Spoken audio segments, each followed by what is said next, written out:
నాగేశ్వర్ గారు నమస్కారం సార్. రాజకీయాల్లో ప్రతిదీ కూడా రాజకీయ ప్రత్యర్థులు అస్త్రంగా చేసుకుంటారు సార్. అన్యాపదేశంగా అన్నారో ఉద్దేశపూర్వకంగా అన్నారో కానీ నారా భువనేశ్వరి ఒక కామెంట్ చేశారు సార్. ఒకసారి ఆ కామెంట్ విన్న తర్వాత మనం ఆ టాపిక్ గురించి మాట్లాడదాం. భువనేశ్వర్ గారు బయట ప్లీజ్. నాకు ఒక కోరిక వచ్చింది నా మనసులో, మీరు ఫ్రీగా ఉండండి, నేనేం కొట్టను తెట్టున్నా మిమ్మల్ని. చంద్రబాబు నాయుడు గారు 35 ఏళ్ళ నుంచి మీరు ఆ నమ్మకంతో ఆయన ఎమ్మెల్యేగా చేశారు, అవునా కాదా? ఇప్పుడు నాకు ఒక కోరిక కలిగింది, ఆయన్ని కొంచెం రెస్ట్ తీసుకోమని నేను నుంచుందాం అనుకుంటున్నాను. Right sir. అంటే ఈ వ్యాఖ్యలు అధికార వైఎస్ఆర్ కాంగ్రెస్ పార్టీకి అస్త్రంగా మారాయి సార్. సో చంద్రబాబు నాయుడు కుప్పంలో ఇది వైఎస్ఆర్ కాంగ్రెస్ పార్టీ అనుకూల మీడియాలో వస్తున్న సగం బయట సార్. దాన్ని మొత్తం బయట చూస్తే అర్థమైపోతుంది. అంటే వక్రీకరించారు? వక్రీకరణ లేదు, బయటనే సగం కట్ చేశాను సార్. దీని తర్వాత పార్ట్ ఉంది, నిన్న నా యూట్యూబ్ ఛానల్లో నిన్ననే పెట్టాను నేను. సార్ తర్వాత బయటలో ఇది జోకు, నిజం కాదు, ఇది ఆయనే ఉంటాడు, నాకు పదవుల మీద ఆసక్తి లేదు అన్నది. ఈ బయటకు ముందు కూడా ఉన్నది, జోక్ చెప్తానని కూడా ఉంది. స్టార్ట్ చేసిన కూడా జోక్ చెప్తాననే స్టార్ట్ చేశారు. జోక్ ఎలా అవుతుంది సార్? అంటే జోక్ చేస్తున్నాను, లైటర్ వేలో మాట్లాడుతున్నాను, సీరియస్గా కాదు అని ఒక ఆమె మీరు ఎవరు చంద్రబాబు నాయుడు సపోర్ట్ చేస్తారు, ఎవరు నాకు సపోర్ట్ చేస్తారు అని ఒక నవ్వు, ఒక జోక్ అని చెప్పి చేశారు, మాట్లాడారు. జోక్ అని చెప్పి ఇది చెప్పి ముందే చెప్పారు, నేను ఒక జోక్ చేస్తున్నాను, మీ అభిప్రాయాలు చెప్పండి అన్నారు. తర్వాత కూడా ఇది జోక్ ఇంత క్లియర్, ఇప్పుడు తర్వాత బయట ఉంది, కంటిన్యూషన్ ఉంది. అంటే మనకు ఎక్కడ కట్ చేస్తే అక్కడ మీనింగ్ వస్తుంది.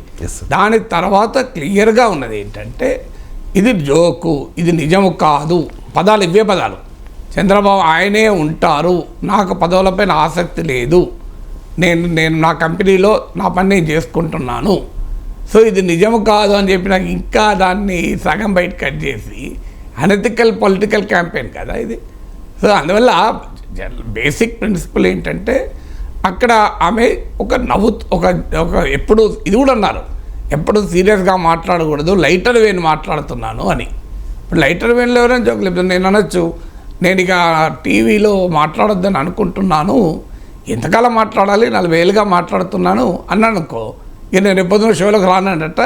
అదేమైనా నవ్వుతూ మాట్లాడి జోక్ అని చెప్పి దాని తర్వాత కూడా మళ్ళీ జోక్ అని వివరణ ఇచ్చి అసలు ఇది నిజం కాదు అని చెప్పి నేను కావాలని అంటున్నా అని చెప్పిన ఇంకా వివాదం ఏంటండి, నాకు అర్థం కాదు. సో అంతకన్నా అమాయకత్వమా, అది మూర్ఖత్వం కాదు, అమాయకత్వం కాదు, మూర్ఖత్వం కాదు, అది దుర్మార్గం. ఎందుకంటే ఒక వ్యక్తి ఒక స్పీచ్లో మన లైటర్ వేల్లో చాలా చెప్తాను, జోకులు వేసుకుంటూ మాట్లాడుతుంటారు. మీకు గరికపాటి నరసింహారావు గారు లాంటి ప్రవచనాల్లో కూడా ఆయన చాలా జోకులు వేస్తుంటాడు ప్రవచనాలలో. ఎందుకంటే ఆయన చెప్తాడు, ఎందుకంటే ఓపిక ఉండదు జనానికి, 1-2 గంటలు ఒక ప్రవచనం వినాలి అంటే ఓపిక ఉండాలి కనుక మధ్యలో నిత్య జీవితానికి సంబంధించిన జోకులు వేస్తూ ఉంటారు. సో అని చెప్పి ప్రవచనాన్ని మనం తప్పుగా అర్థం చేసుకుంటామా? మీకు ఆ హరికథలు చిన్నప్పుడు చూడండి, హరికథలో పిట్టకథలు ఉండేవి, ఎందుకు? జోక్ చెప్పడానికి. 1 గంట సేపు ఉపన్యాసము, అర్ధగంట ఉపన్యాసం వినాలంటే ఓపిక ఉండదు కనుక మధ్యలో ఒక జోక్ వేయడము. సో మీరు ఎవరికి ఓటేస్తారు, నాకేస్తారా చంద్రబాబు నాయుడుకి వేస్తారా? చంద్రబాబు నాయుడు విశ్రాంతి అని, చంద్రబాబు నాయుడు రోజు రోడ్డు పైన రాజకీయ ప్రచారం చేసి తిరిగితే విశ్రాంతి ఎక్కడిది? ఇది ఏంటంటే తెలివిగా వైఎస్ఆర్ కాంగ్రెస్ పార్టీ తన రాజకీయ ప్రచారంలో టార్గెట్ చంద్రబాబు అనేటువంటి ఒక కార్యక్రమంలో భాగంగా దీన్ని ఉపయోగించుకుంటున్నారు. అందువల్ల ఆ రకమైన అనెథికల్ జర్నలిజం నాలంటి వాడు చేయలేడు. సో ఎందుకంటే అది it's a clear violation of basic ethics కదా. ఎందుకంటే మనం ఒక బయటను సగం కట్ చేసి దాని మీనింగ్ మారిపోతుంది, సగం కట్ చేసాక మీనింగ్ మారదా? సో అందువల్ల అది ఇష్యూ కాదు. అయితే ఎందుకు ఈ పని చేస్తున్నారు అంటే రాజకీయాల్లో ఏమైందంటే ఎవరైతే ప్రధాన సేనానిగా ఉన్నారో ఆయననే లక్ష్యంగా చేసుకుని ఓడిస్తే తనకు ఒక పొలిటికల్ ఛాలెంజ్ ఉండదు, ప్రత్యర్థి సైన్యం డిమారలైజ్ అవుతుంది అనేది లక్ష్యం. మీకు ఇది ఇవాళ కాదు, మీరు మహాభారతంలో చూడండి, మహాభారత యుద్ధ కాలంలో కూడా ద్రోణాచార్యుడు పద్మవ్యూహం పండుతాడు. ఎందుకు పండుతాడు? ధర్మరాజును బంధించి తానెక్కి పండుతాడు. అంటే దుర్యోధనుడికి మాట ఇస్తాడు, రేపటి యుద్ధంలో నేను నీకు ధర్మరాజును బంధించి ఇస్తాను అని. ఆ శపథం చేసి పద్మవ్యూహం పన్ని అర్జునుడికి పద్మవ్యూహాన్ని ద్వారము తెలిసిన పోవడము రావడము తెలిసింది ఒక అర్జునుడికే పాండవ సైన్యంలో. ఆ అర్జునుడు దూరంగా వెళ్ళిన సమయంలో ఆ పద్మవ్యూహం పడిని ధర్మరాజును బంధించడానికి ప్రయత్నం చేస్తాడు. అప్పుడు వెళ్ళడం మాత్రమే తెలిసి తిరిగి రావడం తెలియని అభిమన్యుడు లోపలికి వెళ్తాడు. ఆయనతో పాటు వెళ్దామనుకున్న పాండవుల్ని సైంధవుడు ఆపగలుగుతాడు. సైంధవుడు వరంతో అర్జునుని మినహా 4 పాండవుల్ని ఆపగలిగే సామర్థ్యం కలిగి ఉంటాడు. సో ఇది మహాభారత కథ. ఎందుకు మరి ధర్మరాజును ద్రోణాచార్యుడు బంధిస్తానన్నాడు? దుర్యోధనుడు ఎందుకు ధర్మరాజును బంధించమన్నాడు? ధర్మరాజు అవసరమా? ధర్మరాజు ఏమంత గొప్ప బలవంతుడా? భీముని బంధించమన్న అర్థం ఉన్నది, అర్జునుని బంధించమన్న అర్థం ఉన్నది. కానీ ధర్మరాజును బంధించి దాంతో అంత ప్రమాదం ఉంటుందా? యుద్ధంలో, మహాభారత యుద్ధంలో ప్రమాదం అర్జునునితో కానీ భీమునితో కానీ ఉంటుంది, కానీ ధర్మరాజుతో అయితే ఉండదు కదా. మీరు కౌరవ సైన్య మహావీరులందరూ అర్జునుని చేతిలో కదా నాశనమైంది, ధర్మరాజు చేతిలో కాదు కదా చనిపోయింది. మరి ఎందుకు అంటే పాండవుల మొరాలు దెబ్బతినాలి అంటే ఏకంగా చక్రవర్తి ధర్మరాజును బంధించాలి. ఇది మహాభారత కాలం నుంచి అనుసరిస్తున్న రాజకీయ వ్యూహం. అందుకే మీకు బెంగాల్లో భారతీయ జనతా పార్టీ తృణమూల్ కాంగ్రెస్ను ఓడించడానికి మీకు నందిగ్రామ్లో ఆమెను సవాల్ చేశారు. మనకు సువేందు అధికారి ద్వారా మీరు నా ఎమ్మెల్యేగా పోటీ చేసి ఓడిస్తామని. దాంతో మమతా బెనర్జీని ఇరికించి ఆమెను ముప్పు తిప్పలు పెట్టారు. లాస్ట్ 3-4 డేస్ ఆమె బెంగాల్ అంతా ప్రచారం కూడా చేయలేదు. చివరికి ఆమె ఎమ్మెల్యేగా ఓడిపోయారు. కానీ 200 సీట్లు వచ్చా మళ్ళీ ముఖ్యమంత్రి ఉప ఎన్నికల్లో గెలిచారు. అలాగే అరవింద్ కేజ్రీవాల్ తాను దేశవ్యాప్తంగా బీజేపీకి తానే ప్రత్యర్థి అని ప్రజెంట్ చేసుకోవటానికి 2014లో వెళ్ళి ఆయన వారణాసిలో పోటీ చేశాడు. సో ఇలా రాజకీయంగా తమ ప్రధాన ప్రత్యర్థిని దెబ్బతీయడానికి పార్టీలు వ్యూహం పడుతాయి. 2018లో రేవంత్ రెడ్డిని కొడంగల్లో ఓడించడానికి భారతీయ రాష్ట్ర సమితి, అప్పుడు టీఆర్ఎస్ సర్వశక్తులు ఒడ్డింది. ఈవెన్ మీ కేసీఆర్ కామారెడ్డిలో పోటీ చేస్తే అక్కడికి వెళ్ళి రేవంత్ రెడ్డి పోటీ చేశాడు. గజ్వేల్కి వెళ్ళి ఈటల రాజేందర్ పోటీ చేశాడు. ఇవన్నీ దేన్ని సూచిస్తున్నాయంటే ప్రధాన నాయకుడి పైన గురి పెడతారు. అలా ఆంధ్రప్రదేశ్లో పులివెందులను తెలుగుదేశం పట్టించుకోలేదు పెద్దగా. అలాగే కుప్పంను కాంగ్రెస్ పట్టించుకోలేదు. ఇది చరిత్రలో మొదటి నుంచి ఉన్నటువంటి ఒక ధోరణి. దీనికి డిఫరెంట్గా కుప్పంలో కూడా చంద్రబాబు నాయుడు ఓడించాలి అని జగన్మోహన్ రెడ్డి లక్ష్యంగా పెట్టుకొని కొంతకాలంగా పనిచేస్తున్నారు. దాని ఫలితాలు రావడం కూడా మొదలయ్యాయి. స్థానిక ఎన్నికల్లో, మున్సిపల్ ఎన్నికల్లో కుప్పంలో కూడా వైసీపీ విజయం సాధించింది. దీంతో ఆ మధ్య జగన్ కుప్పంకి వెళ్ళి కుప్పంలో చంద్రబాబు నాయుడుకు వ్యతిరేకంగా పోటీ చేస్తున్న వైసీపీ అభ్యర్థి కనుక మీరు గెలిపిస్తే, భరత్ అనుకుంటా నాకు గుర్తున్నంత వరకు, మీరు గెలిపిస్తే అతన్ని మంత్రి చేస్తానని కూడా ప్రామిస్ చేశారు. సో అందువల్ల కుప్పంలో ఓడించాలి. లాస్ట్ ఎలక్షన్స్లో మంగళగిరిలో లోకేష్ను ఓడించడానికి జగన్ ప్రయత్నం చేసి సక్సెస్ కూడా అయ్యాడు. ఇప్పుడు కూడా మళ్ళీ సక్సెస్ అయ్యడానికి ఆళ్ళ రామకృష్ణారెడ్డి వెనక్కు రప్పించుకోగలిగాడు. జగన్ కాంగ్రెస్లో చేరిన అతన్ని తిరిగి వైసీపీలో చేరాడు. అందువల్ల ప్రధాన నాయకులను ఓడించడానికి భీమవరంలో, గాజువాకలో పవన్ కళ్యాణ్ను ఓడించలేదా? జనసేన రాజోల్లో గెలవగలిగింది, కానీ పవన్ కళ్యాణ్ పోటీ చేసిన 2 సీట్లలో ఓడిపోయింది. ఇలా ఎక్కడైనా ప్రధాన ప్రత్యర్థిని ఓడించడానికి లక్ష్యంగా చేసుకొని ప్రత్యర్థులు పనిచేస్తారు. ఎందుకు పనిచేస్తారంటే ఆ రకంగా చేయడం వల్ల ఎదుటి వారి సైన్యంలో మనస్థైర్యం దెబ్బతీయాలి. ఇప్పుడు అందుకే మీరు టీడీపీ వాళ్ళు కూడా అంటున్నారు, చూడు పులివెందుల్లోనే వ్యతిరేక గాలి, పులివెందుల్లోనే జగన్ ఓడిపోతాడు అని. వివేకానంద రెడ్డి కూతురో సతీమనో పులివెందుల్లో పోటీ చేస్తారని ఇవన్నీ కూడా వస్తున్నాయి మీరు గమనిస్తే. సో అందువల్ల ఈ ప్రయత్నం పులివెందుల్లో టీడీపీ తరఫున పోటీ చేసిన వ్యక్తిని శాసనమండలి డిప్యూటీ చైర్మన్ చేశారు. ఆ ప్రయత్నాలు కూడా టీడీపీ చేసింది. కానీ ఇప్పుడు వైసీపీ కుప్పంలో చంద్రబాబు టార్గెట్గా రాజకీయం చేస్తుంది. అందులో భాగంగానే దీన్ని వాడుకుంటున్నారు.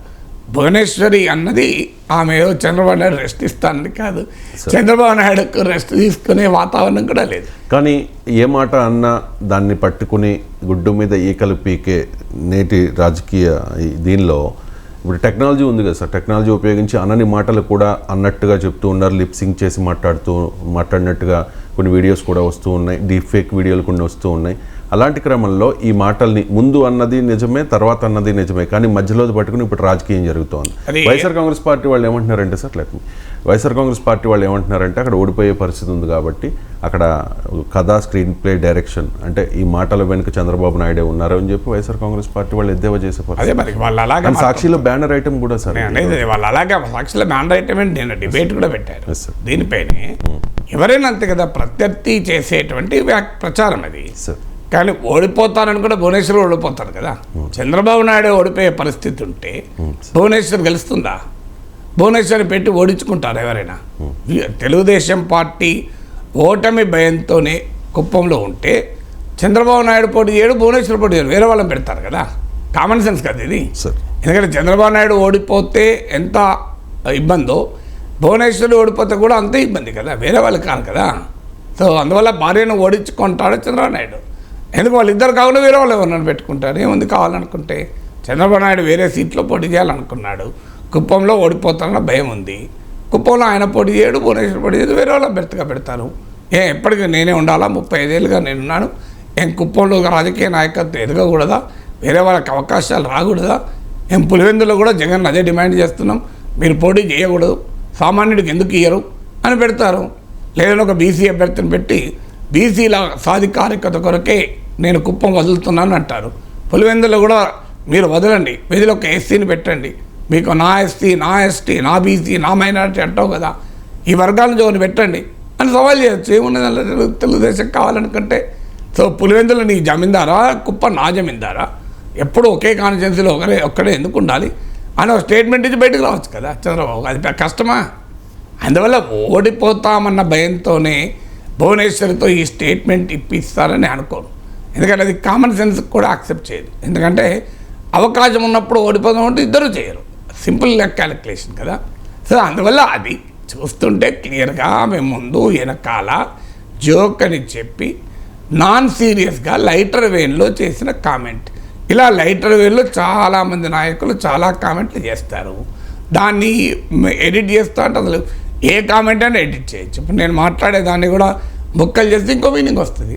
దానికి పరిష్కారం ప్రజల అప్రమత్తంగా ఉండడమే. మీరు అన్నట్లు ఇది డీప్ ఫేక్ యుగము. సో అనని మాటల్ని కూడా అన్నట్లుగా చూపచ్చు. ఇవాళ ఆర్టిఫిషియల్ ఇంటెలిజెన్స్ యొక్క దుర్వినియోగం అది. అందువల్ల ఇదైతే ఆర్టిఫిషియల్ ఇంటెలిజెన్స్ కూడా కాదు, ఇది ఏ ఇంటెలిజెన్స్ కాదు.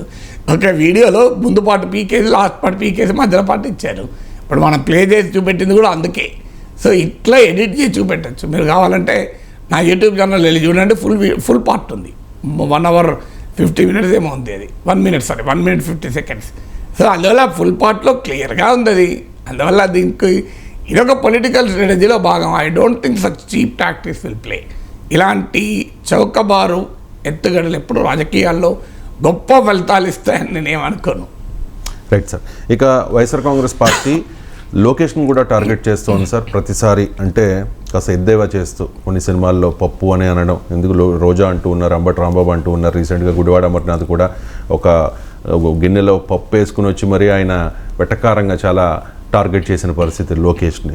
సో ఎందుకు లోకేష్ని టార్గెట్ చేస్తూ ఉన్నారు వీళ్ళు? ఎందుకంటే భవిష్యత్తులో లోకేష్ ఏదైనా పోటీ అవుతాడనే ఒక భయమా? ఒకసారి అమర్నాథ్ ఏమన్నారో విన్న తర్వాత మీరు మాట్లాడండి సార్ ప్లీజ్, దయచేసి ఒకసారి పెట్టండి. ఎంతగానో ఇష్టపడేటువంటి ఈ పప్పుని ఈ ప్రాంత మట్టితో తయారు చేసినటువంటి ఈ మట్టి కుండలో మా ప్రాంత శాలివాహనుడు మా కుమ్మరి సోదరుడు తయారు చేసినటువంటి మట్టి కుండలో పెట్టి ఇక్కడ ఉన్నటువంటి వారు ఎవరన్నా సాహసం చేసి వారికి తీసుకెళ్లి ఇవ్వగలిగితే మీరు ఇవ్వండి, లేకపోతే వారే పరిగెట్టుకుని వచ్చి దానికి ఆయనకి ఇష్టమైనటువంటి ఐటెం కాబట్టి నేనే వచ్చి తీసుకెళ్తానంటే తీసుకెళ్ళాను, ఇక్కడే ఉంచుతాను నేను. Right sir. ఒక కుండలో ఆయన పప్పు వండి తెచ్చి దాన్ని వెటకరంగా మాట్లాడుతున్న పరిస్థితి. ఎందుకు లొకేషన్ కూడా టార్గెట్ చేస్తున్నారు? రాజకీయంగా అంటే ప్రత్యర్థి శిబిరంలో ఉన్న నాయకుల్ని డీలెజిటిమైజ్ చేయడం, ఇంకా ఉమెన్ పొలిటీషియన్స్ అయితే చాలా వల్గర్గా ప్రజెంట్ చేయడం. సో ఈ రకమైన రాజకీయ వ్యూహాలు పార్టీలు చేస్తూ ఉంటాయి. అది ఎప్పుడు కూడా సమంజసం కాదు. అది ఎవరి విషయంలో కాదు. ఇప్పుడు రాహుల్ గాంధీ విషయంలో బీజేపీ చేసిన పనదే, నిరంతరం ఆయనను పప్పు అని చూపెట్టే ప్రయత్నం చేశారు. భారత్ జోడో యాత్ర తర్వాత డీపప్పువైజేషన్ ఆఫ్ రాహుల్ గాంధీ జరిగింది. అంటే ఆ ఇమేజ్ నుంచి కొంత రాహుల్ గాంధీ బయటపడ్డాడు. సో ఇలా తమ నాయకుడేమో చాలా సమర్థుడిగా, పవర్ఫుల్గా, గొప్పవాడిగా, అనేక రకాల ఉన్నత లక్షణాల మూర్తీభవించిన రూపంగా, అన్ని శుభలక్షణాల రూపమునెత్తిన మహానుభావుడిగా చూపుతూ ఉంటారు. ప్రత్యర్థి నాయకుడు దుర్మార్గుడిగా, దుష్టుడిగా, అసమర్థుడిగా, పనికిమాలినవాడిగా, జాతకానివాడిగా చూపుతారు. ఇదొక క్యారెక్టర్ అసాసినేషన్ పాలిటిక్స్లో భాగము. ఈ పొలిటికల్ కన్సల్టెన్సీలు ఇవన్నీ వచ్చిన తర్వాత ఇది ఎక్కువైపోయింది ధోరణి. అంటే తమ ప్రత్యర్థుల్ని చావదెబ్బ తీయడానికి అనుసరించాల్సిన పనికిమాలిన ఎత్తుగడలన్నింటిలో ఇదొకటి. అందువల్ల ఈ రకమైన ఎత్తుగడను నిరంతరం రాజకీయాల్లో జరుగుతూనే ఉంది. ఇప్పుడు చంద్రబాబు నాయుడు పట్ల ఒక ఇమేజ్, ఆయన అన్నమాట పైన నిలబడడు అని, ఆయన తీసుకున్న రాజకీయ నిర్ణయాల్లో ఉన్న తమకు అనుకూలమైన అంశాలను పెట్టి ఆ రకమైన ఇమేజ్ను బిల్డప్ చేస్తానికి ఉపయోగించుకుంటారు కూడా. అలాగే ఇప్పుడు పబ్లిక్ స్పీకింగ్లో లోకేష్ అంతకుముందు కొన్ని బహిరంగ సభల్లో మాట్లాడుతూ తత్తరపడ్డ ఉదాహరణలు ఉన్నాయి. అలా తత్తరపడిన దాన్ని వీరు తీసుకొని ఆయన ఇంకో ఇలాంటి వాడు అనే ఒక ఇమేజ్ క్రియేట్ చేయడం. ఎందుకంటే ఆయన పబ్లిక్ స్పీకింగ్ ఇప్పుడు మీరు గమనించండి, యాత్ర తర్వాత లోకేష్ కెపాసిటీలో కూడా మార్పు వచ్చింది.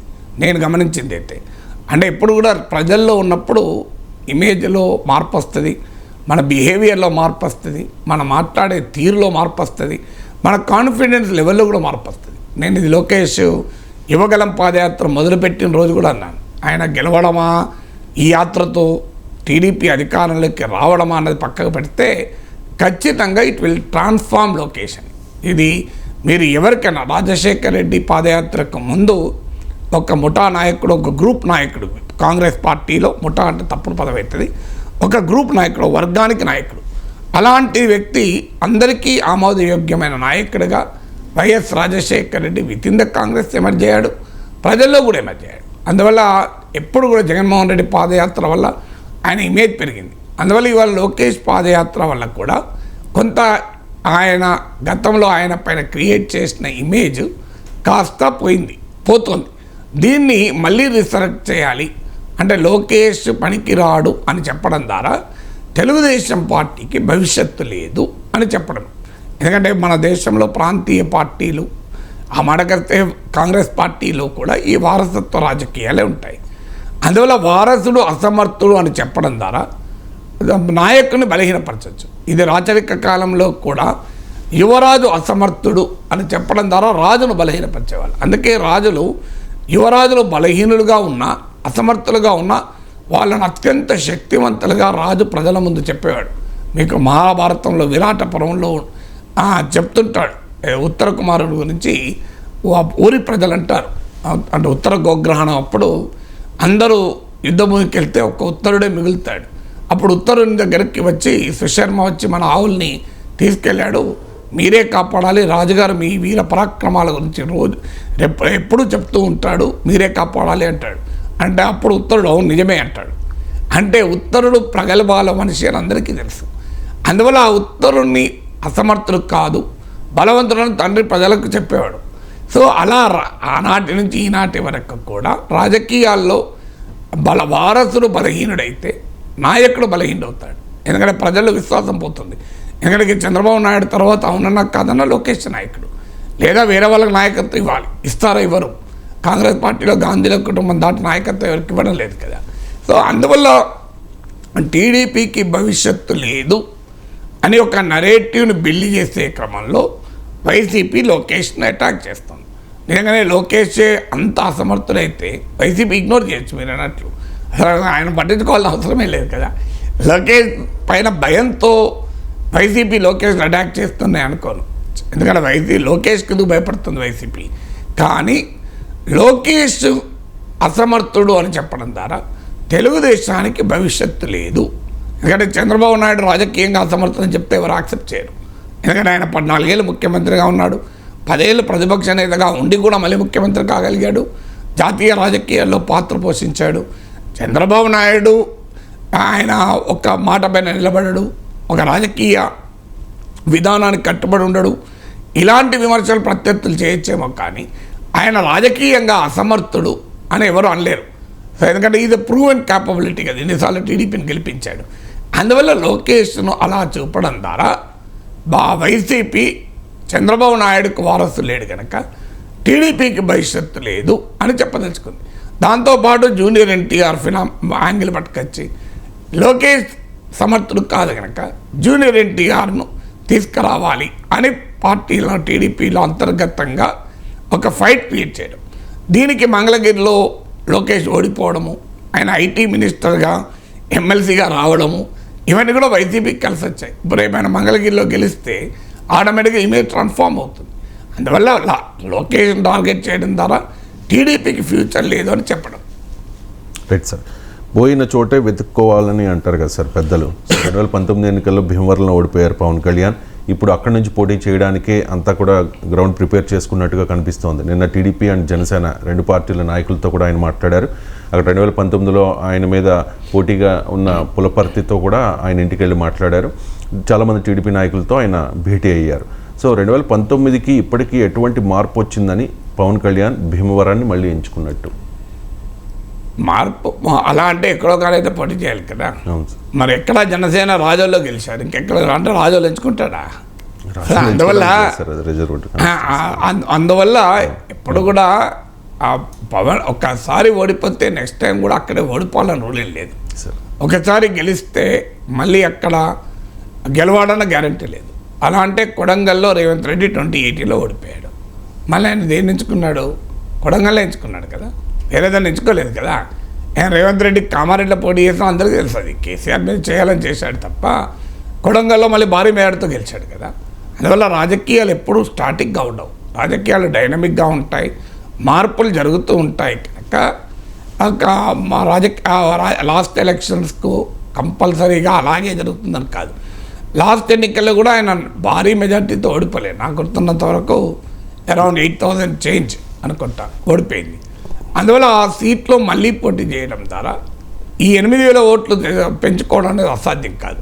అంటే 2019లో Pawan Kalyan as a politician ఇమేజ్కు 2024లో పొలిటీషియన్ ఇమేజ్కు చాలా తేడా ఉంది. ఆ రోజు ఆయన నాన్ సీరియస్ పొలిటీషియన్గా, ఆయన సిగ్నిఫికెంట్ ప్లేయర్ కాదు రాజకీయాల్లో. ఇవాళ ఆయన సీరియస్ పొలిటీషియన్గా ఒక సిగ్నిఫికెంట్ పొలిటికల్ ప్లేయర్గా ఉన్నాడు. ఇది మొదటి తేడా. రెండవ తేడా, అతి ముఖ్యమైన తేడా, ఆ మాటకైతే ఇదే మొదటి తేడా, టీడీపీ జనసేన కలుస్తోంది. టీడీపీ జనసేన విడిగా పోటీ చేసినప్పుడే 8,000 మేరతో ఓడిపోయిన పవన్ కళ్యాణ్ ఇవాళ టీడీపీ కలిసినాక 8,000 ఓట్లు రావా? సో కామన్ సెన్స్ చెప్తుంది కదా. అందువల్ల క్లియర్గా పార్టీగా చూస్తే వైసీపీకి ఆధిక్యత ఉంటే ఉండవచ్చు, కానీ టీడీపీ జనసేన కలిసాక ఆటోమేటిక్గా వైసీపీకి ఆధిక్యత ఉండదు. అందులో పవన్ కళ్యాణ్ పోటీ చేసినప్పుడు సాధారణంగా జనరల్ ఇంప్రెషన్ కూడా మారుతుంది. అందువల్ల ఆయన ఇవాళ రేపు టీడీపీ జనసేన కలిస్తే ఆయన ప్రభుత్వంలో కీలక భూమిక నెంబర్ 2గా ఉంటాడు. సో అలాంటి వ్యక్తి మాకు రిప్రజెంట్ చేస్తే లాభం అవుతుంది అని సాధారణ ఓటర్లలో కూడా సానుకూలత ఉండొచ్చు. అయితే వైసీపీ అభ్యర్థి ప్రచారం ఏంటంటే, మీకు పవన్ కళ్యాణ్ గెలిస్తే అందుబాటులో ఉండడు, నేనైతే అందుబాటులో ఉంటాను, పక్కా లోకల్ అన్న స్లోగన్ ఆయన ఇస్తున్నాడు. మన కామారెడ్డిలో బీజేపీ అభ్యర్థి వెంకటరమణారెడ్డి ఇదే ఇచ్చాడు. కామారెడ్డి డిపో బస్సు కామారెడ్డికే వస్తుంది, Gajwel depot bus, Kodangal depot బస్సులు అక్కడికే పోతాయని. ఇప్పుడు వైసీపీ అభ్యర్థి కూడా దాదాపు ఇదే వ్యూహాన్ని అనుసరిస్తాడు. 2018లో కూడా ఇదే వ్యూహాన్ని, 19లో కూడా ఇదే వ్యూహాన్ని అనుసరించాడు. నేను లోకలు, నేను అందుబాటులో ఉంటాను, ప్రజల సమస్యలు పరిష్కరిస్తాను, మీకు పవన్ కళ్యాణ్ అయితే దొరకడు అనేటువంటి దాంతో వైసీపీ ప్రచారం చేస్తుంది. అయితే పవన్ కళ్యాణ్ లాంటి పొలిటికల్ స్టేచర్ ఉన్న నాయకుడు మాకు రిప్రజెంట్ చేస్తే లాభము అన్న జనరల్ ఇమేజ్ ఇటు టీడీపీ జనసేన నుంచి పెడతారు. అందువల్ల భీమవరం పశ్చిమ గోదావరి జిల్లా, ఉమ్మడి పశ్చిమ గోదావరి జిల్లా జనసేనకు సాంప్రదాయంగా అనుకూలంగా ఉండే కాపు సామాజిక వర్గం బలీయంగా ఉన్నటువంటి ప్రాంతము. సో ఏ రకంగా చూసినా జనసేనకు సేఫ్ సీట్ కంపారిటివ్లీ. అందువల్ల పవన్ కళ్యాణ్ అక్కడి నుంచి పోటీ చేయాలని నిర్ణయానికి వచ్చినట్లున్నాడు. ఎందుకంటే సామాజిక వర్గాలుగా చూసిన కాపులు, అలాగే శెట్టి బలిజలు, క్షత్రియులు, రాజులు, షెడ్యూల్ కులాలు, ఎస్సీలో ఇప్పటికీ వైసీపీకి అనుకూలంగా ఉన్న కాపులు మీకు శెట్టి బలిజ ఓటర్లు మెజారిటీ అత్యధికంగా మీకు పవన్ కళ్యాణ్కు పడుతుంది టీడీపీ జనసేన కలయికతో. ఇక మిగిలిన ఓటు మీకు శెట్టి బలిజ ఓటు. సో మీకు కాపులు క్షత్రియ ఓట్లోమో టీడీపీ జనత పడితే శెట్టి బలిజ ఓటర్లో కూడా ఆధిక్యత వస్తుంది. ఎందుకంటే శెట్టి బలిజల్లో కూడా టీడీపీకి సాంప్రదాయంగా బలమున్న సామాజిక వర్గం. అందువల్ల సామాజిక ప్రాతిపదికగా చూసిన పవన్ కళ్యాణ్ కంపారిటివ్లీ ఇది సేఫ్ సీట్ అవుతుంది. అందువల్ల లాస్ట్ ఎలక్షన్స్కి ఈ ఎలక్షన్స్కి ఒకే రకంగా రాజకీయం ఉండదు. అందువల్ల మెయిన్గా పొత్తుల వల్ల సమీకరణలే మారిపోయాయి. అందువల్ల పవన్ కళ్యాణ్ బహుశా అది సేఫ్ సీట్ అని భావించి ఉండాలి. అందుకే అక్కడి నుంచి ఎందుకు పోటీ చేయాలనుకుంటున్నారు. రైట్ సార్, మీరు చెప్తున్నట్టుగా గ్రంథి శ్రీనివాస్ 2019 ఎన్నికల్లో 70,642 ఓట్లు సార్, 36.78%. పవన్ కళ్యాణ్ కొణిదెల 62,285, 32.43%. పులపర్తి రామాంజనేయులు తెలుగుదేశం పార్టీ అభ్యర్థి కూడా గట్టి పోటీ ఇచ్చారు సార్, 54,037 ఓట్లు, 28.14%. ఏ రకంగా చూసుకున్నా అధికార పార్టీ మీద వ్యతిరేకతో లేక ఈ రెండు కలిస్తే అర్థమెటిక్గా అన్ని కూడా ఏ వ్యతిరేకత అవసరం లేదు. ఇప్పుడు గ్యాప్ 8 ఓట్లు లాస్ట్ ఎలక్షన్ తీసుకుంటే 7,000 బిలో. సో లాస్ట్ ఎలక్షన్ ప్రాతిపదిక తీసుకొని విశ్లేషిస్తే కూడా 8,400 ఓట్ల మెజారిటీ. నేను ఇంతకుముందు చెప్పాను 8,000 పైచిలకి. సో అందులో ఇప్పుడు 54 ఓట్లు టీడీపీ ఓట్లు ఉన్నాయి. సో ఈ 54,000 ఓట్లలో మీకు 90% పవన్ కళ్యాణ్ ట్రాన్స్ఫర్ అవుతారు, 95%. సో ఇదే ఓటింగ్ రిపీట్ అయినా భారీ మెజార్టీతో పవన్ కళ్యాణ్ గెలుస్తాడు. అయితే రాజకీయాల్లో అరిథమెటిక్ ఉండదు, కెమిస్ట్రీ ఉంటుంది నిజం. టీడీపీలో కూడా వర్గపోరు ఉంది. సో ఇవన్నీ ఫ్యాక్టర్స్ ఉండొచ్చు, లేవని అనడం లేదు. ఇప్పుడు వైసీపీ అభ్యర్థి పక్కా లోకరణ క్యాంపెయిన్ ఉంటుంది. వైసీపీ వెనకాలన్న సామాజిక వర్గాలు ముఖ్యంగా ఎస్సీ ఓట్లు ఇప్పటికీ వైసీపీతో ఉన్నాయి. స్థానిక ఎమ్మెల్యే పట్ల అంత తీవ్రమైన వ్యతిరేకత ఉందని అనుకోను. ఆయన కూడా కాపు అనుకుంటాను, నాకు గుర్తున్నంత వరకు. సో అందువల్ల కాపు ఓట్లలో కూడా అభ్యర్థి కూడా కాపు కనుక కొంత బాగా వేసేటువంటి అవకాశం ఉంటుంది.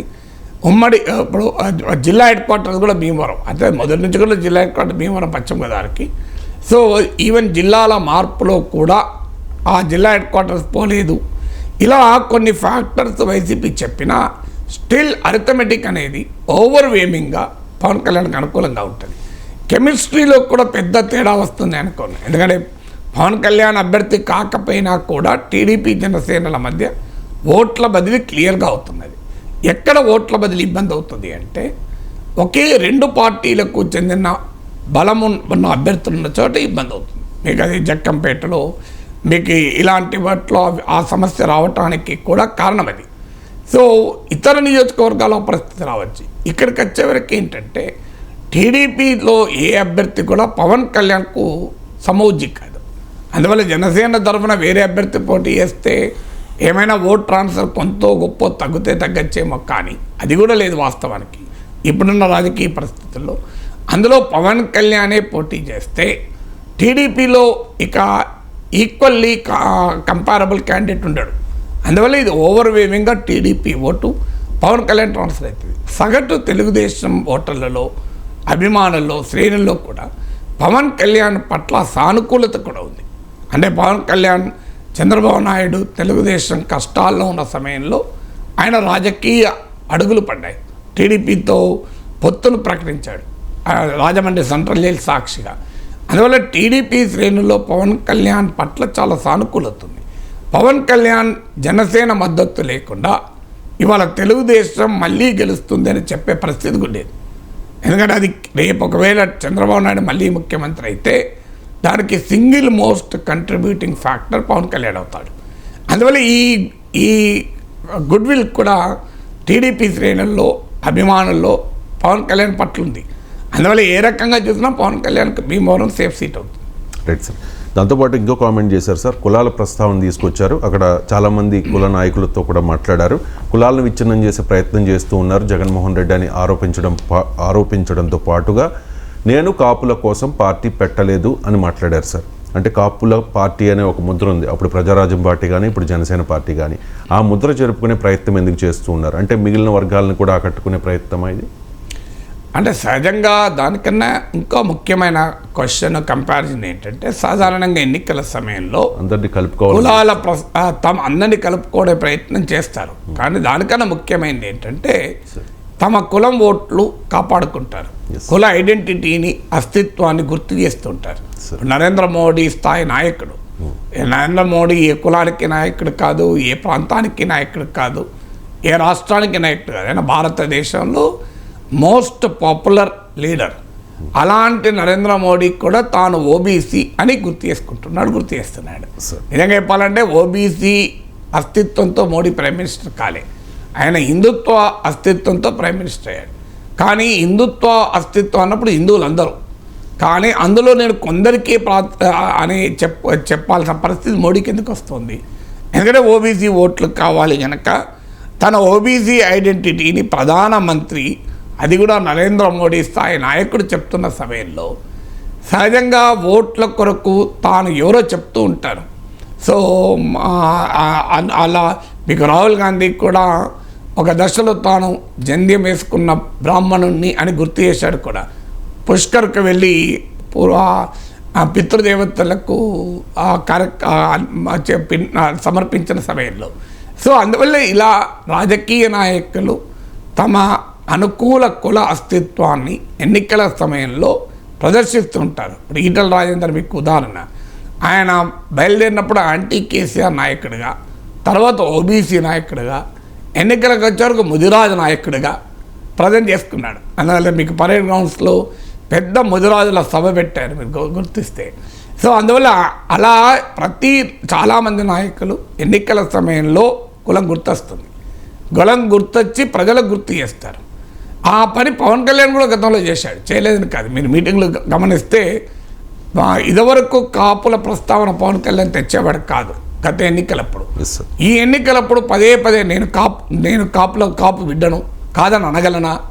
నాకు అన్ని కులాలపైన ప్రేమ ఉంటుంది, నేను అన్ని కులాలకు చెందినవాడిని, నేను కులానికి అతీతుని అని చెప్తూనే కాపులు పెద్దన్న పాత్ర పోషించాలి, నేను కాపు బిడ్డను కాదనగలనా, నేను పుట్టిన సామాజిక వర్గం అని ఇవన్నీ చెప్తుంటాడు ఇప్పటికీ. ఇది గతంలో ఎప్పుడు పవన్ కళ్యాణ్ ఈ పని చేయలే.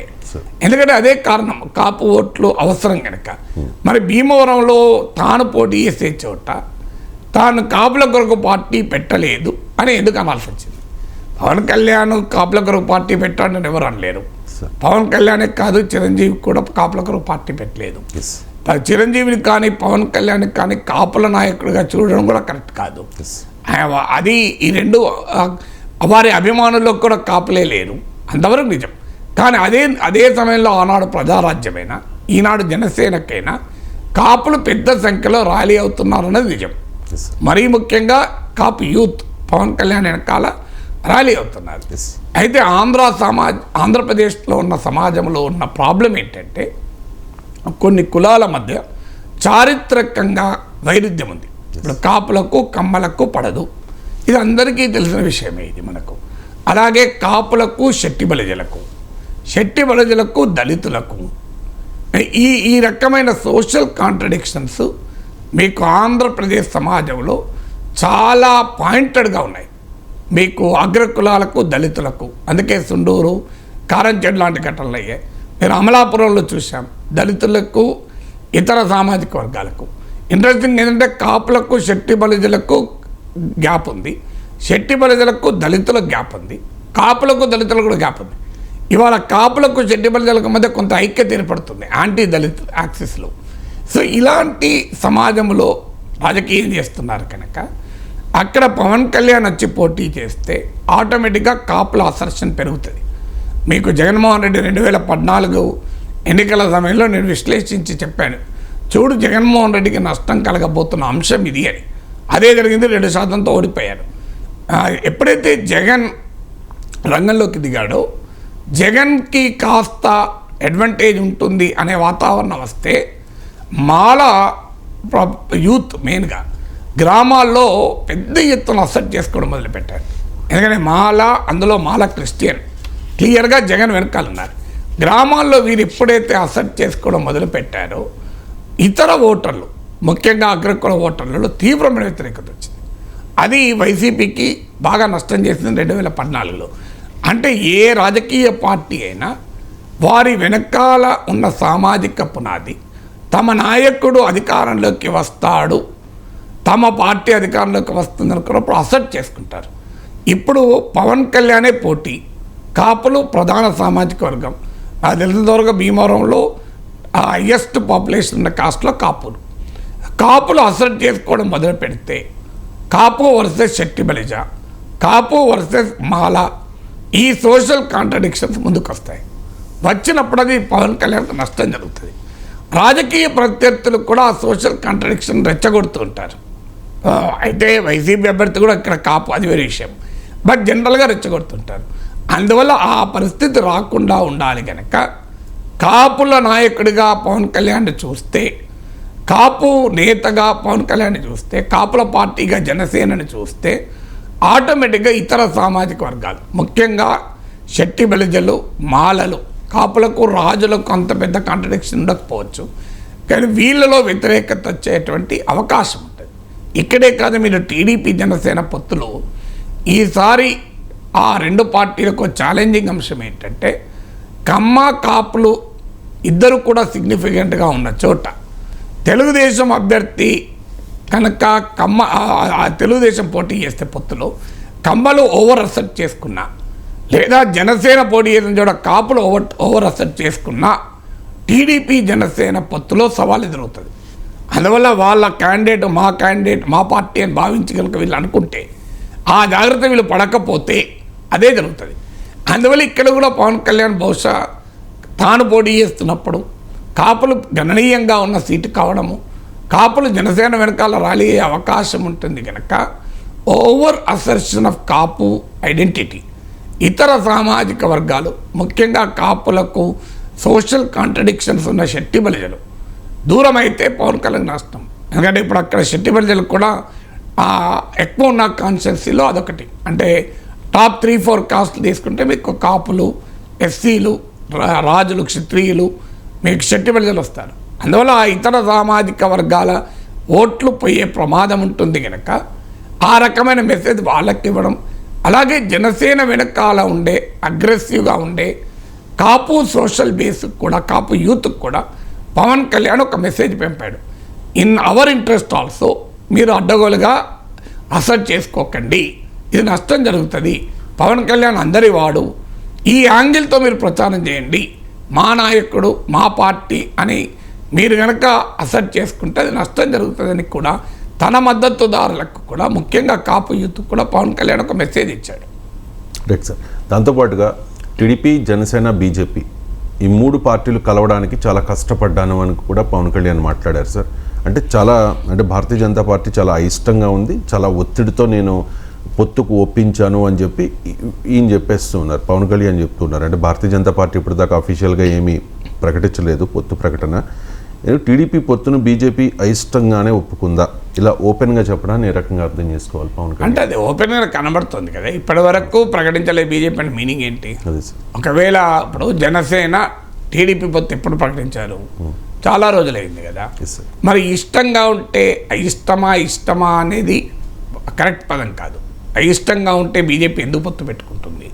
కానీ అయిష్టంగా ఉన్నా పొత్తు పెట్టుకోవాల్సిన అనివార్యత వస్తే పెట్టుకుంటుంది. కానీ ఆ అనివార్యత వచ్చిందా? ఇక్కడ అయిష్టం కన్నా కూడా వ్యూహాత్మకంగా బీజేపీ వ్యవహరిస్తోంది. డైలమాలో ఉన్నమాట నిజం, 2 రకాల అభిప్రాయాలు ఉన్నమాట నిజం. అందువల్ల అస్పష్టంగా వైఖరి తీసుకుంటున్నమాట నిజం.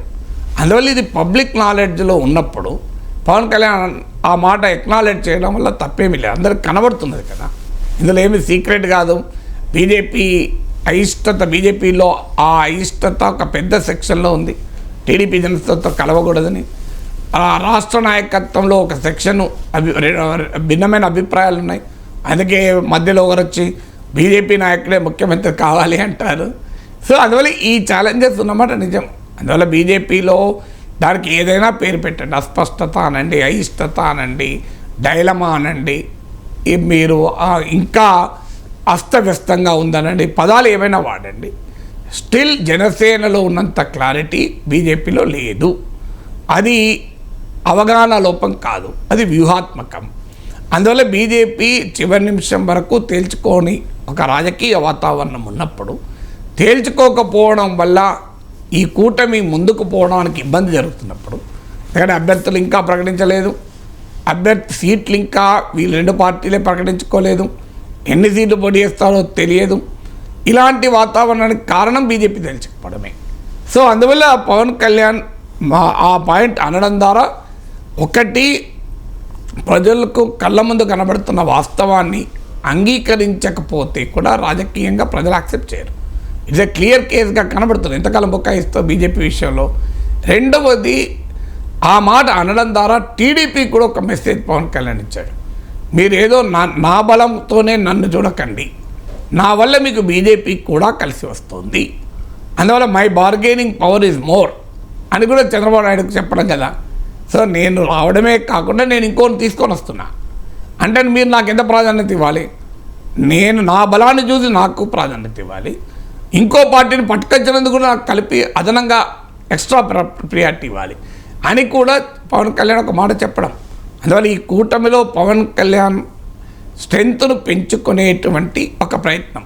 ఎందుకంటే టీడీపీ బీజేపీకి మధ్య సిమెంటింగ్ ఫోర్స్గా పవన్ కళ్యాణ్ ఉంటాడు. ఒకవేళ ఈ కూటమి ఏర్పడిన భారతీయ జనతా పార్టీ కూడా చంద్రబాబు నాయుడు బలహీనపరిచి పవన్ కళ్యాణ్ బలోపేతం చేసే రాజకీయ వ్యూహాన్ని భవిష్యత్తులో అనుసరిస్తుంది.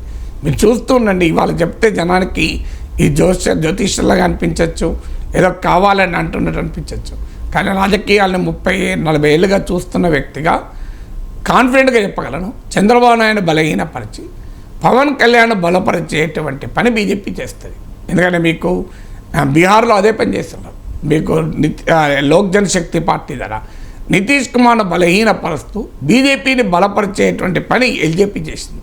ఎల్జేపీ ఎందుకు చేసిందంటే బీజేపీ దర్శకత్వంలో చేసింది. తన సొంత కూటమిలో ఉన్న జనతాదళ్నే బలహీనపరిచారు. అది మేజర్ పార్ట్నర్ నుంచి మైనర్ పార్ట్నర్గా పడిపోయింది.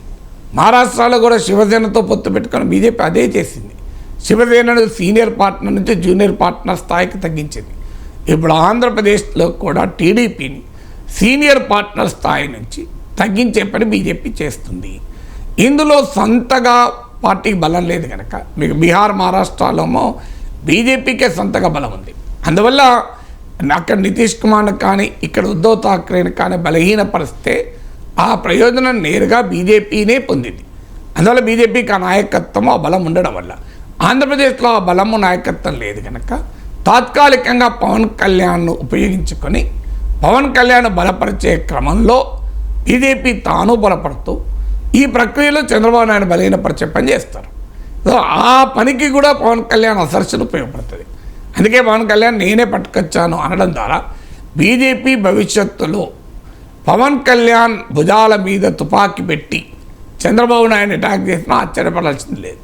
అందువల్ల పవన్ కళ్యాణ్ అన్న మాటలు నిజం. బీజేపీ కూటమిలోకి రావటానికి ఆసక్తి ఆ స్థాయిలో చూపడం లేదు. పవన్ కళ్యాణ్ కన్విన్స్ చేసే ప్రయత్నంలో ఉన్నాడు.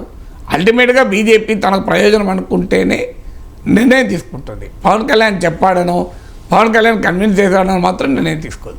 రైట్ సార్, మీరు చెప్తున్నట్టుగా ఎటువంటి రాజకీయ ప్రయోజనం లేకపోతే భారతీయ జనతా పార్టీ ఎటువంటి నిర్ణయము అంత ఫాస్ట్గా తీసుకోదు. నిజంగా నిన్న తెలుగుదేశం పార్టీ అండ్ జనసేన ఈ 2 పార్టీల నాయకులు కలిశారు, క్యాడర్ కలిశారు, 2 పార్టీల జెండాలు కలిశాయి. టీడీపీ నాయకులు చెప్తూ ఉన్నారు భారతీయ జనతా పార్టీ జనసేన మాతోనే ఉన్నాయి, ముగ్గురు కలిసి వెళుతున్నామని. జనసేన వాళ్ళు చెప్తున్నారు టీడీపీ బీజేపీ జనసేన కలిసి వెళ్తున్నాయని చెప్పి. ఎక్కడా కూడా భారతీయ జనతా పార్టీ నాయకులు కలవలేదు సార్. ఎక్కడ కూడా వాళ్ళు అంటే ఈ పొత్తు ఫిక్స్ అయిందని కూడా ఎక్కడ చెప్పలేని పరిస్థితి. నిన్న ఈవినింగే పవన్ కళ్యాణ్ ఢిల్లీ పెడతారని ప్రచారం జరిగింది. స్పెషల్ ఫ్లైట్లో ఆయన ఢిల్లీ పెడతారు అని చెప్పి, కానీ అపాయింట్మెంట్ కూడా దక్కని పరిస్థితి సార్. దీన్ని ఏ రకంగా అర్థం చేసుకోవాలి అంటే ఐ మీన్ నేనేం చెప్తున్నానంటే సార్, నిజంగా అంత రాజకీయ ప్రయోజనం భారతీయ జనతా పార్టీకి ఉంటే భారతీయ జనతా పార్టీ నిజంగా తెలుగుదేశం పార్టీ అండ్ జనసేనతో పొత్తు పెట్టుకోవడానికి ఉవ్విళ్ళు ఊరుతుంటే మరి వెంటనే ఒవ్వెల్లూరు లేదని తెలుస్తుంది కదా. అదే సార్, అంటే అంటే పవన్ కళ్యాణ్ తీసుకున్నంత సీరియస్గా భారతీయ జనతా పార్టీ తీసుకోవడం క్లియర్గా కనబడుతుంది కదా. ఆశ్చర్యం ఏంటి, ఇంతదాకా చెప్పింది అదే కదా సార్.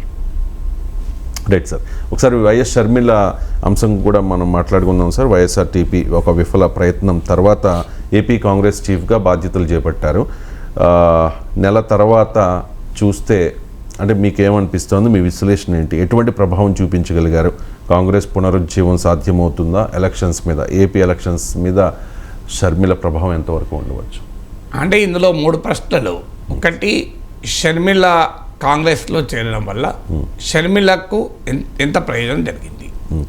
2, కాంగ్రెస్ పార్టీ పునరుజ్జీవం పొందుతుందా? 3, ఆంధ్రప్రదేశ్ ఎన్నికల ఫలితాల తీరుపైన షర్మిల నాయకత్వాన్ని కాంగ్రెస్ పార్టీ ప్రభావం చూపుతుందా? ఈ 3 ప్రశ్నలు మనకు నెల రోజులైంది. నాకు గుర్తున్నంత వరకు జనవరి 21 అనుకుంటా ఆమె రాష్ట్ర కాంగ్రెస్ అధ్యక్షురాలుగా బాధ్యతలు చేపట్టింది. కరెక్ట్. సో అందువల్ల ఇవాళకి కరెక్ట్గా 1 మంత్ పూర్తయింది. అందువల్ల ఈ నెల రోజుల ప్రస్థానాన్ని చూస్తే షర్మిల కాంగ్రెస్ పార్టీ ఆంధ్రప్రదేశ్ అధ్యక్షురాలుగా తన స్థానాన్ని పదిలపరుచుకుంది, పటిష్టం చేసుకున్నమాట నిజం. ఎక్కడ కాంగ్రెస్ పార్టీలో వ్యతిరేకత లేదు, షర్మిల రావద్దని ఎవరు అనలేదు, ఏ సీనియర్లు షర్మిల రాకను నిరసిస్తూ బయటికి పోలేదు. షర్మిలకు కాంగ్రెస్ పార్టీ నాయకత్వం యాక్సెప్ట్ చేసింది. కాంగ్రెస్ పార్టీకి ఉన్న ఆంధ్రప్రదేశ్లో ఉన్న రాజకీయ పరిస్థితి, నాయకులు ఎవరూ కూడా ముందుకు రావడానికి రెడీగా లేని పరిస్థితుల్లో కాంగ్రెస్ నాయకులకు షర్మిలను మించిన నాయకురాలు కనబడలేదు కనుక, రాజశేఖర్ రెడ్డి తనయ కనుక కాంగ్రెస్ పార్టీ చాలా ఓపెన్గా షర్మిలను ఎంబ్రేస్ చేసుకుంది. ఆ రకంగా షర్మిల వైఎస్ఆర్ తెలంగాణ పార్టీని విలీనం చేసి ఆంధ్రప్రదేశ్లో నాయకురాలు అయ్యారు. చాలా ఇంట్రెస్టింగ్ యాంగిల్ ఇది. ఆమె షర్మిల కాంగ్రెస్లో వైఎస్ఆర్ తెలంగాణ పార్టీని విలీనం చేసి ఆంధ్రప్రదేశ్ కాంగ్రెస్ నాయకురాలుగా రూపాంతరం చెందారు. ఈ ట్రాన్సిషన్ చాలా క్లియర్గా, ఈజీగా, స్మూత్గా జరిగిపోయింది. ఇక్కడెక్కడా పెద్ద ఛాలెంజ్ కానీ ఏదీ లేదు. ఇదొక్కటి ఆమె సాధించిన విజయం. రెండవది, రాజకీయంగా చాలా షార్ప్గా జగన్మోహన్ రెడ్డి పైన అటాక్ పెట్టడము, జగన్మోహన్ రెడ్డికి వైసీపీకి అనివార్యంగా స్పందించేటువంటి సిచ్యువేషన్ను తీసుకురావడము కూడా షర్మిల చేయగలిగింది. అంటే she could make right noises. So చాలా ఎఫెక్టివ్గా జగన్మోహన్ రెడ్డిని టార్గెట్ చేయడము, మీడియా స్పేస్లో, పబ్లిక్ డిస్కోర్స్లో కొంతమేరకు తన వాయిస్ వినిపించగలిగింది. ఇది షర్మిల సాధించిన విజయం. కానీ క్షేత్రస్థాయిలో ముఖ్యమంత్రిగా ఎవరు అనుకున్నప్పుడు మీకు జగన్మోహన్ రెడ్డి, చంద్రబాబుల మధ్యనే ఉంటుంది పోటీ. Janasena hard core following Pawan Kalyan అనొచ్చు, కానీ షర్మిల పేరు చెప్పేవాళ్ళైతే ఎవరు లేరు, అంతవరకు గ్యారంటీ. అంటే ముఖ్యమంత్రి పదవికి అన్నతో పోటీగా రాజశేఖర్ రెడ్డి బిడ్డతో మరో బిడ్డ పోటీకి అయితే లేదు. ఆ వాతావరణం ఎక్కడా లేదు. అందువల్ల జగన్కు రిమోట్లో కూడా షర్మిల ఛాలెంజర్గా మాత్రం ఎమర్జ్ కాలేదు. ఈ ఎన్నికలకు ఎమర్జ్ అయ్యే సూచన కూడా కనబడలేదు. ఇక ఆమె ఎవరి ఓటు లాగుతుంది అనేది క్వశ్చన్ వేసుకుంటే, అంటే వైసీపీ వ్యతిరేక ఓటు తీసుకొని ప్రతిపక్ష ఓటుకే డెంటు కొడుతుందా, లేదా రాజశేఖర్ రెడ్డి అభిమానుల ఓట్లు తీసుకొని జగన్మోహన్ రెడ్డికి నష్టం చేస్తుందా అనేది ఒక చర్చ ఉంది. కానీ ఇప్పుడున్న రాజకీయ వాతావరణం చూస్తే ఈ రెండూ జరిగే అవకాశాలు ఏం కనబడలేదు. ఎందుకు కనబడలేదు అంటే పెద్దగా ఓట్లు వచ్చే అవకాశం లేదు. పెద్దగా ఓట్లు వచ్చినప్పుడు చర్చ ఈ ఓట్ల ఆ ఓట్ల అని, పెద్దగా ఓట్లు రానప్పుడు ఈ ఓట్ల ఆ ఓట్ల అని చర్చ కూడా ఎక్కడ జరగదు. చాలామంది అనుకున్నది ఏంటంటే జగన్మోహన్ రెడ్డి బాధితులు అంటే సీట్లు రానివారు, వీరు పెద్ద సంఖ్యలో షర్మిల నాయకత్వాన్ని కాంగ్రెస్లో చేరుతారు పోలో అనుకుంటుంది. ఎందుకంటే రాజశేఖర్ రెడ్డి తనే గనక, మేమంతా రాజశేఖర్ రెడ్డి అభిమానులం గనక వెళ్తాము అని అనుకున్నారు. కానీ ఆ వాతావరణం కూడా ఎక్కడా లేదు. వెళ్ళిన ఒక్క ఎమ్మెల్యే ఆళ్ళ రామకృష్ణారెడ్డి మీరు అన్నట్లు వెనక్కి వచ్చేసారు. సో అందువల్ల ఇంకా ఎవరు కూడా, ఎవరైనా వెళ్తే వైఎస్ఆర్ కాంగ్రెస్ నుంచి వస్తే తెలుగుదేశంలో తేలుతున్నారు. పార్థసారథి ఒక ఉదాహరణ, మాజీ మంత్రి, ఇలా ఎవరైనా టీడీపీలో చేరుతున్నారు. కొంతమంది వెనక్కు కూడా వస్తున్నారు. ఇప్పుడు మీకు రాజ్యసభ సభ్యుడు ప్రభాకర్ రెడ్డి. సో వీళ్ళంతా కూడా వైసీపీ నుంచి వెళ్తే కాంగ్రెస్లో కనబడలేదు, టీడీపీలో చేరుతున్నారు. అంటే కాంగ్రెస్ పార్టీకి క్షేత్రస్థాయిలో ట్రాక్షన్ లేదు అనడానికి ఇంతకు మించిన ఉదాహరణ ఇది లేదు. నిజంగానే కాంగ్రెస్ పార్టీ తరఫున కొంత ఊపు వచ్చి ఉంటే చాలామంది ఆళ్ళ రామకృష్ణారెడ్డి చేరినట్టు ఇంకా చాలామంది చేరేవారు. అది జరగడం లేదు. సో అంటే క్లియర్గా క్షేత్రస్థాయిలో షర్మిల ప్రభావము మీకు ఏమీ కనబడడం లేదు ఈ ఎన్నికల వరకు అంటే. అందువల్ల ఈ ఎన్నికలకు షర్మిల కాంగ్రెస్ పార్టీ పెట్టుకునే లక్ష్యం తమకున్న అరౌండ్ 1% ఓటింగ్ను 5% కనుక తీసుకురాగలిగితే అట్లీస్ట్ లోక్సభ ఎన్నికల్లోనైనా 5% తెచ్చుకోగలిగితే ఫ్యూచర్ రివైవల్కు ఒక బాట వేసినట్టు అవుతుంది. అందువల్ల ఈ ఎన్నికల్లో ప్రభావం కాదు. వైసీపీ వారు అనవసరంగా షర్మిలకు రెస్పాండ్ అయ్యారు, కానీ ఇగ్నోర్ చేస్తుంటే ఆ పార్టీకి ఎక్కువ లాభం జరిగేది. అందుకే ఈ మధ్య కాలంలో నేను ఈ మాట 15 రోజుల క్రితం కూడా అన్నాను. ఈ మధ్య మీరు చూడండి, ఎవరు షర్మిలకు రెస్పాండ్ అవుతలేరు. మొదట్లో అయ్యారు, సజ్జలు రెస్పాండ్ అయ్యారు, మంత్రులు రెస్పాండ్ అయ్యారు, కానీ ఈ మధ్య ఎవరు రెస్పాండ్ అవుతలేరు. వైసీపీ సోషల్ మీడియా కూడా ఈ మధ్య తగ్గించారు. అంటే ఆ స్టేజ్ కూడా అయిపోయింది. తగ్గించడమే కాదు, సాక్షిలో మీడియాలో ఈ పని టీడీపీఏ చేయిస్తోంది, మేం కాదు అని కూడా వాళ్ళు చెప్పడం మొదలుపెట్టారు. అంతేకాకుండా అన్నిటికన్నా ముఖ్యంగా విజయమ్మ స్టాండ్ ఏమవుతుంది అని బాగా చర్చ జరిగింది. అంటే తెలంగాణలో ఆమె క్లియర్గా కూతురు వైపు ఉన్నారు. ఆంధ్రప్రదేశ్లో రాజకీయాల నుంచి ఆమె నిష్క్రమించారు వైఎస్ఆర్టీపీ పెట్టినప్పుడు. వైఎస్ఆర్ కాంగ్రెస్ గౌరవాధ్యక్ష పదవికి కూడా రాజీనామా చేశారు. టీడీపీకి ఆయుధం కూడా అయింది జనసేన టీడీపీలకు. అంటే తల్లి చెల్లి కూడా దూరం అయ్యారు జగన్ అని, లేదు తల్లి చెల్లి కూడా జగన్కి అన్యాయం చేశారని. షర్మిల ఆంధ్రప్రదేశ్ రాజకీయాల్లోకి ఎంటర్ అవడంతోనే విజయమ్మ కూడా ఆమెకు మద్దతుగా వస్తారా అని. ఎందుకంటే తెలంగాణలో ఈ చర్చ జరిగినప్పుడు పాలేరు నుంచి షర్మిల పోటీ చేస్తే మిర్యాలగూడ నుంచో సికింద్రాబాద్ నుంచో విజయమ్మ కూడా పోటీ చేస్తారని వార్తలు వచ్చాయి. అందువల్ల కాంగ్రెస్ పార్టీకి విజయమ్మ కూడా అండ ఇస్తుందా అనే చర్చ జరిగింది. కానీ ఆ వాతావరణం కూడా ఎక్కడా కనిపించలేదు యాజ్ ఆఫ్ టుడే. ఇది కూడా ఒక ఇండికేషన్ షర్మిల పెద్ద ట్రాక్షన్ లేదని. ఎందుకంటే షర్మిలకు ట్రాక్షన్ ఉండుంటే విజయమ్మ ఏదో ఒక స్టాండ్ తీసుకోవాల్సి వచ్చేది, కొడుకు వైపా బిడ్డ వైపా అని. అఫ్కోర్స్ దూరం ఉండవచ్చు, కానీ ఆ చర్చ వచ్చేది. ఇప్పుడు ఆ చర్చ కూడా జరగడం లేదు గమనిస్తే. షర్మిలకు ట్రాక్షన్ కనుక ఉండుంటే డిస్కషన్ పాయింట్గా ఉండేది. అందువల్ల ఏ రకంగా చూసినా ఈ నెల రోజుల అనంతరం షర్మిల కాంగ్రెస్ పార్టీ నాయకురాలుగా ఆంధ్రప్రదేశ్ రాజకీయాల్లో ఎంటర్ అయ్యారు. With in the party consolidate కాగలిగారు. కానీ కాంగ్రెస్ పార్టీ పునర్జీవానికి కానీ షర్మిల ప్రధాన పోటీదారుగా ఎమర్జ్ చేయటానికి కానీ ఏ రకమైన ఇండికేషన్ అయితే కనబడలేదు. ఒక చర్చ కూడా జరిగింది, టీడీపీ జనసేనతో షర్మిల కూడా కలుస్తుందా అని. వైసీపీ కూడా ఈ మాట అన్నది, కాంగ్రెస్ పార్టీ కూడా కలుస్తుంది, చంద్రబాబు నాయుడు కుట్ర ఇది అని. కానీ క్లియర్గా టీడీపీ జనసేన బీజేపీ కలుపుకొని వెళ్తుంది కనుక కాంగ్రెస్ పార్టీతో కలవడం అనే చర్చ కూడా రావడం లేదు.